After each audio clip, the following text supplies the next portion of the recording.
Olá, pessoal, tudo bom? Eu sou a professora Tainá Rosa, de Sociologia, e nas últimas aulas a gente discutiu mudança e estratificação social. Agora nós vamos praticar exercícios para tornar esses conceitos ainda mais claros para você.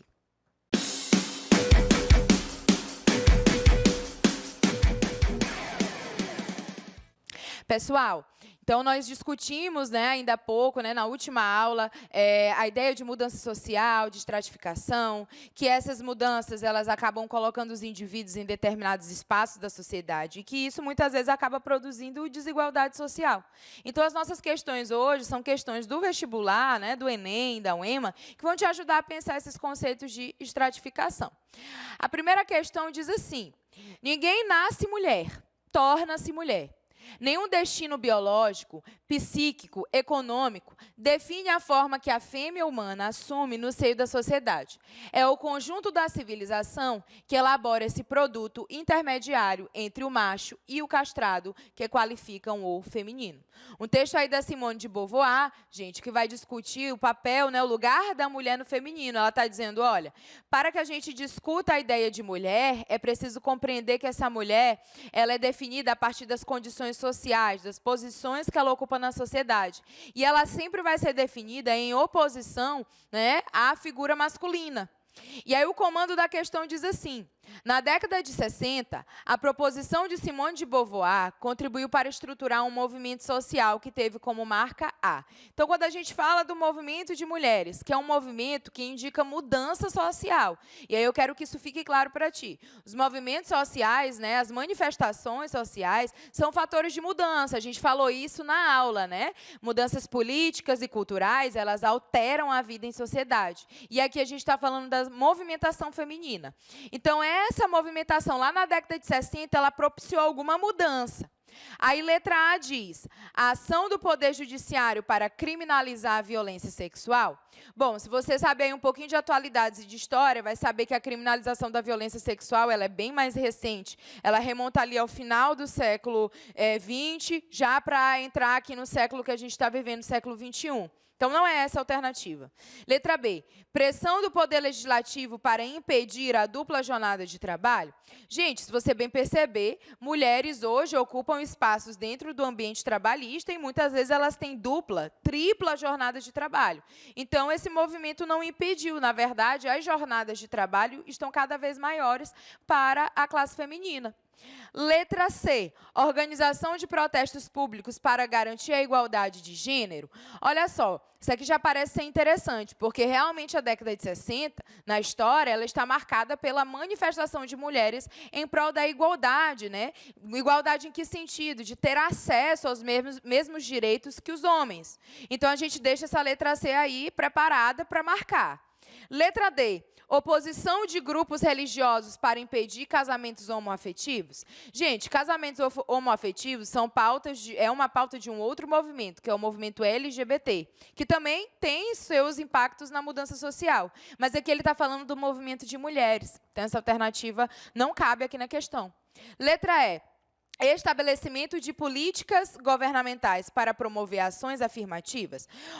Políticas governamentais são ações, políticas públicas, decisões do governo.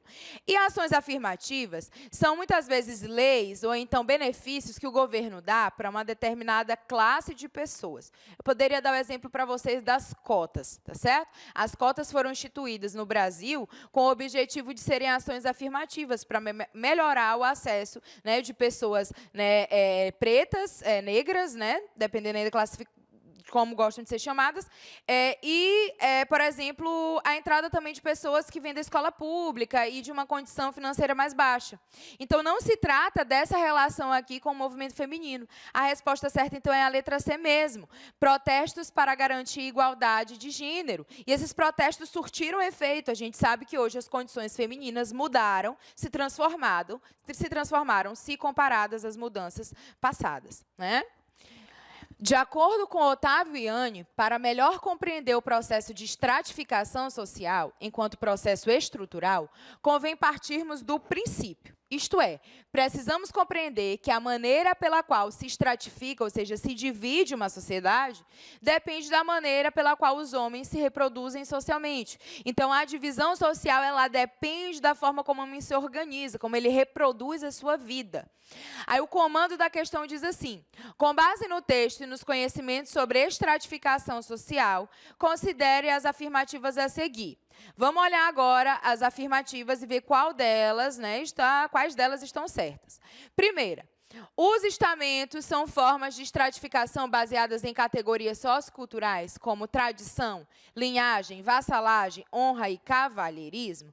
Gente, essa alternativa ela parece estar correta, essa opção parece estar correta. Porque a estratificação, ela remonta lá à Idade Média. E lá nas tuas aulas de história, tu aprende que a Idade Média ela é um momento onde a tradição, a linhagem familiar, as relações econômicas de vassalagem, de servidão, elas são muito comuns. Fora que os títulos de nobreza, eles estavam ligados à honra e ao cavalheirismo. É só tu lembrar do que eu falei na aula.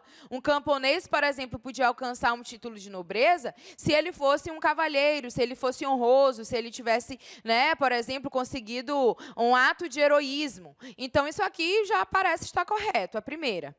Segunda, as classes sociais são formas de estratificação baseadas em renda, religião, raça e hereditariedade? Aqui nós temos um problema, tá certo? As classes sociais, quando a gente fala de classe, a gente está falando especificamente de divisão econômica da sociedade.